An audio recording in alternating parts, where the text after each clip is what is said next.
Nung nakita ko po sa Facebook na nandito yung mga sundalo, sana naabutan ko dahil wala namang masama na mag-usap.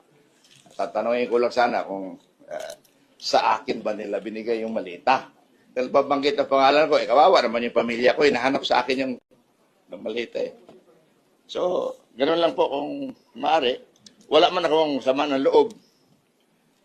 Kaya lang, siyempre, takbo ko agad ako dito. Alam ko nandito ka eh. Kung wala ka dito, hindi man ako pupunta dito eh. Saka nandito si Senator Marcolita.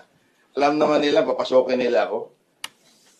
I vehemently deny that meron po akong natanggap. Wala akong utang si Saldi ko sa akin. Wala din akong utang sa kanya. At wala kaming transaksyon na maaari ko siyang bigyan o maaari niya ako bigyan ng pera. Umalis na si Atty. Rondain. Nauna nang umalis. Kausap ko siya noong isang araw. Pakiusap ko sa kanya, kumuha ka lang ng isang note kay Saldi kung makausap mo siya, na wala si Saldi pinadalang malita sa akin. Yun lang po, hindi ko sinasabi na hindi totoo yung mga sinasabi ng mga Marines, no? Ang akin lang na ako, wala akong tinanggap personally for me.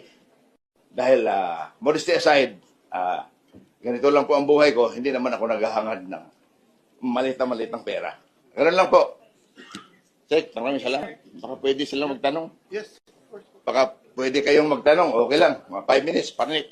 I'm not taking much of your time. Take your time. It's your right. Nabanggit kasi. Salamat ako dahil nakahabol pa ako. Kano ko, abutan ko sila eh.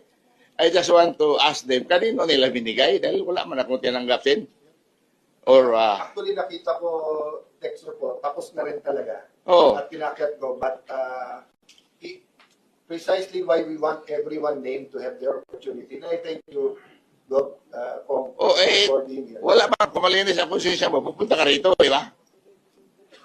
In fact, maraming kongresista na sasama sana. Ang isa doon, nagsabi sa akin na pupunta rin dito yung Congresswoman Garin ng Iloilo. Pinsan ko pa yan sa Sabiloso. Sabi niya, kung pupunta ka, sama ako. Eh, nakita ko ngayon, meron kayong, hindi ko alam to eh. Kung alam ko lang ito, nandito ako, maaga pa, kinansila ko lahat ang aking mga meeting. Any question? So, any question po? Congressman, since nabanggit niyo po na walang katotohanan. Hindi sa walang katotohanan. Wala ako tinanggap na pera. Wala silang dinala sa aking malita. Okay. Ibig po ba sabihin, questionable yung mga sinabi kanina ng iba pang mga witnesses? Hindi ko kasi narinig eh. Nasa kalsada ako kanina. May meeting ako kanina sa dito sa PIMS, yung motor show. Nandun ako. Kami nagbukas eh. Umalis ako doon.